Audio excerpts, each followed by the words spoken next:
नमस्कार. भारतीज किचनमध्ये आपल्या सर्वांचं मनापासून स्वागत आहे. आज आपला श्रावण महिन्यामधला नागपंचमीचा सण आहे. या सणानिमित्त आपण आपल्या भारतीज किचनमध्ये आज आपण नागपंचमीचा जो पदार्थ आहे तो बनवणार आहोत. त्या पदार्थांमध्ये आपण खीर बनवतो, पानोळे बनवतो, दिवले बनवतो, शेंगोळे बनवतो. तर ते कशा प्रकारे बनवूया ते बघूया आपण आज. आपण खीर पानोळे बनवण्यासाठी जे साहित्य घेतले आहे ते पाहूया. त्यामध्ये आपण बघूया खीर बनवण्यासाठी मी इथे गवले घेतलेले आहेत. अर्धा कपपेक्षा कमी गवले आहेत. त्यानंतर इथे साखर घेतलेली आहे. ही जी साखर आहे जेवढे गवले आहेत त्याच्या अर्धी साखर घ्यायची आहे. आणि त्यानंतर मी हे 1 कप दूध घेतलेले आहे खीर बनवण्यासाठी. आपल्याला वाटलं तर अजून आपण दूध त्याच्यात वाढवून टाकू शकतो. त्यानंतर इथे तेल घेतलं आहे, ड्रायफ्रूट्स घेतले आहे. हे ड्रायफ्रूट्स आपल्याला लागणार आहे खीरमध्ये टाकण्यासाठी. आणि हे जे आपण बघत आहोत हे आहे तूप. हे तूप आपल्यासाठी लागणार आहे खीर बनवताना. आणि त्यानंतर इथे आपण हा कणकेचा गोळा भिजवलेला आहे. हा आपल्याला पानोळ्यासाठी लागेल. आणि हा बाजूला बेसनाचा गोळा आपण भिजवला आहे. हा आपल्याला शेंगोळ्यांसाठी लागेल. ही आपली परंपरागत जी डिश आहे, जी आपल्या आजीपासून आईपर्यंत आणि जी आता आपणही चालवून ठेवलेली आहे ती म्हणजे खीर पानोळे. ती आता आपण बनवूया. पहा कशी बनते. खीर बनवण्यासाठी आपण गॅसवरती कढई ठेवलेली आहे. आता त्यामध्ये आपण तूप घालून घेऊया.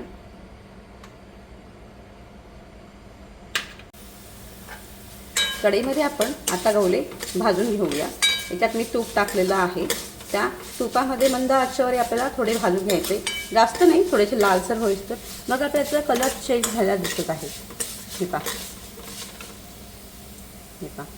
थोडंसं लालसर आहे. अजून थोडं होऊ देऊ आणि याला छान भाजून घेऊया. नाही भाजले तरीसुद्धा खीर छान होते, पण भाजून एक छान अशी चव येते. त्याच्यामुळे थोडेसे आपण कमी गॅसवर भाजून घ्यायचे. हे जे गवले आहेत ना हे मैद्याचे बनलेले असतात. एखाद्या वेळा याची कृतीसुद्धा मी तुम्हाला पाठवेल की गवले आपण कसे बनवतो. तर आता सध्या आपण खीर पाहूया. बघा छान सुगंध येत आहे आणि आता ते भाजून पण झालेले आहेत. त्याच्यात आपण दूध टाकून घेऊ जे आपण घेतलेलं आहे. आपल्याला दूध अजून लागणार आहे कारण हे घट्ट दिसत आहे. त्याच्यात आपण अजून दूध घेऊया. हे पहा अजून 1 कप दूध मी याच्यात टाकत आहे.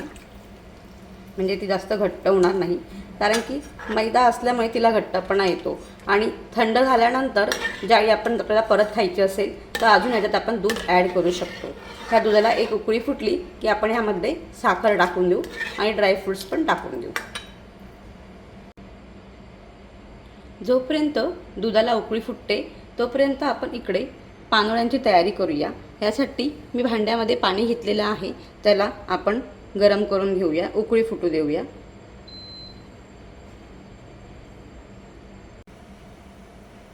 आपण पाहू शकतो दुधाला छान उकळी फुटलेली आहे. तर आपण आता यामध्ये जी आपण साखर घेतलेली आहे ना ती ओतून देऊ सर्व.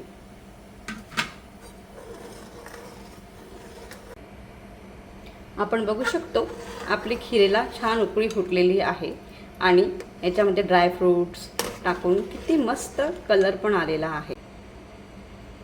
ड्रायफ्रूट्स वगैरे टाकून आपली खीर रेडी आहे. अशा प्रकारे व्हायला हवी. हे पहा मस्त आपली खीर तयार आहे. तर आता आपण खीर नंतर पानोळे बनवायला घेऊया. पानोळ्यासाठी आपला जो कणकेचा गोळा भिजवला आहे तो आपण बघू शकतो किती मऊ आहे. आता आपण याचे लहान लहान गोळे तोडून घेऊया आणि याचे आपण पुरीसारखे पानोळे लाटायला घेऊया. हे पहा अशा प्रकारे आपले गोळे तयार झालेले आहे. आता आपण लाटायला घेऊ. एकीकडे मी पाणी उकळायला ठेवलेलं होतं तर ते पाणी उकळून झालं आहे.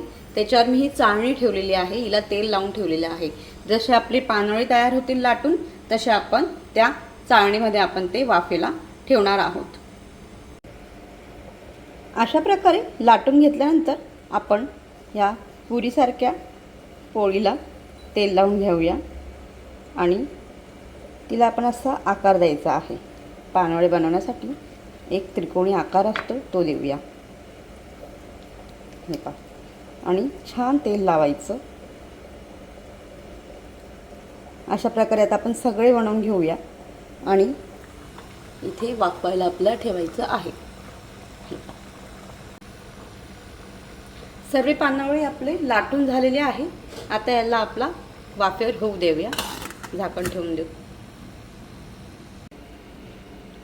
आता आपण या उरलेल्या गोळ्यांचे दिवले पण करून घेऊया. दिवल्यांचा आकार करण्यासाठी सर्वप्रथम आपण ह्या गोलला असं हे करून घेऊ, तेल टाकूया आणि मग याला आपण छान असा आकार देऊया.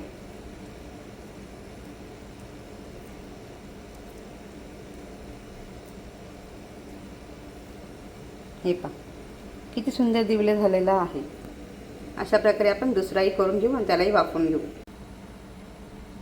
हे पहा, आपले दिवले तयार झालेले आहेत. तर आपण आता ह्या बेसन पिठाचे शेंगोळे करून घेऊ. हे पहा, आपले बेसन पिठाचे शेंगोळे तयार झालेले आहे. शेंगोळे करताना गोळे करून घ्यावे आणि त्यांना हाताने तसे आकार देऊन द्यावा, याला बोलतात शेंगोळे. शेंगोळे आणि दिवले शिजवण्याच्या अगोदर आपण आपले पानोळे शिजवले आहेत का ते पाहूया. जवळजवळ 10 मिनिटांमध्ये पानोळे आपले शिजवून होतात. हे बघा, असे दिसायला हवे. कलर चेंज झाला ना. भरपूर तेल घातलेलं असतं याच्यावर. खाताना आपण आपल्याला तूप घालायचं आहे. आता आपण हे पानोळे सर्व काढून घेऊ आणि आपले शेंगोळे आणि दिवले शिजवायला घेऊया. आता आपण आपले शेंगोळे आणि हे जे दिवले आहेत तेही शिजवून घेऊया. हे शेंगोळे बनवताना मी जो बेसनाचा गोळा घेतला होता ना, त्याच्यामध्ये लाल तिखट, कोथिंबीर, जिरं हे सर्व वाटून घेतलं होतं आणि बेसनाच्या गोळ्यामध्ये टाकलं होतं. म्हणजे तशा प्रकारे गोळा भिजवला होता आणि त्याचे आपण शेंगोळे केलेले आहे. आपण पाहू शकतो की आपले शेंगोळे रेडी झालेले आहेत. हे बेसनाचे असल्यामुळे आपल्याला थोडा वेळ लागेल.